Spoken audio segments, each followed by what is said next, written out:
যাচ্ছি এখন শ্রাবণ মাসে, যেহেতু শেষ সপ্তাহ চলছে, তাই বড় কাছারি যাচ্ছি বাবার কাছে পুজো দিতে। তো আমার ড্রেস হচ্ছে এই, আর এই যে আমার মাম্মামকে সাজিয়েছি। তোমরা বলো কেমন কেমন হয়েছে সাজানো। তো চলো, আমিও যাব আর তোমাদেরকেও নিয়ে যাব, দেখাবো ওখানে কিভাবে কি করলাম না করলাম। তো চলো, বড় কাছারি পুজো দেওয়ার জন্য বেরিয়ে পড়েছি।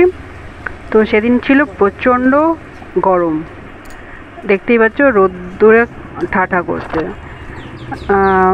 বেশ কাছেই আমাদের রিক্সা স্ট্যান্ড বলে যেন ছাতা বের করে নেওয়ার। তারপরে আমরা রিক্সা করে যাব ঠাকুরপুকুর বাজার। বাজার থেকেই বড় কাছারির অটোতে আমরা উঠব। ওখান থেকে অটো পাওয়া যায় ঠাকুরপুকুর বাজারে, কলেজের পাশ দিয়ে। এই দেখো রিক্সায় উঠে আমরা এই হাসি মজা করছিলাম। ঘুরতে গেলে জানোই তো। ওই বড় কাছারি এই দেখো অটো স্ট্যান্ডে আমরা চলে এসেছি। এখান থেকে আমরা অটোতে উঠে যাব বড় কাছারির উদ্দেশ্যে।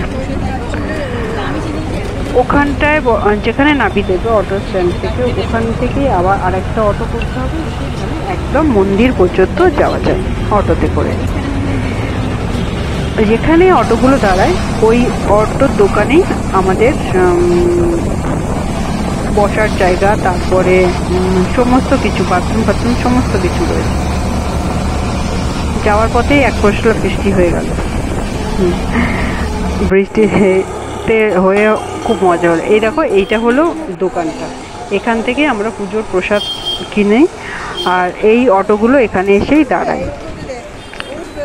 এখানে রয়েছে প্রচুর বসার জায়গা, জুতো রাখার জায়গা, বাথরুম সমস্ত কিছু এই দোকানটাতে রয়েছে। যেহেতু এখানে অনেক বড় জায়গা, এখান থেকে আমরা প্রসাদ নিয়ে থাকি। তো প্রসাদ নিয়ে আমরা পুজোর দিকে রওনা দিলাম। পুজো যাওয়ার পথেই পড়বে অনেক রকমের দোকান, ব্যাগের দোকান থেকে শুরু করে ঠাকুরের জিনিসপত্র কেনার, তারপরে প্রচুর বাচ্চাদের খেলনা। লোকমুখে প্রচলিত আছে যাদের বাচ্চা হয় না তারা নাকি বড় কাছারিতে বাবাকে মানত করলে বাবার দয়ে নাকি বাচ্চা হয়, যেটা আমিও মানত করেছিলাম, আমারও হয়েছিল। তাই জন্য আমি এইটা খুবই মানি।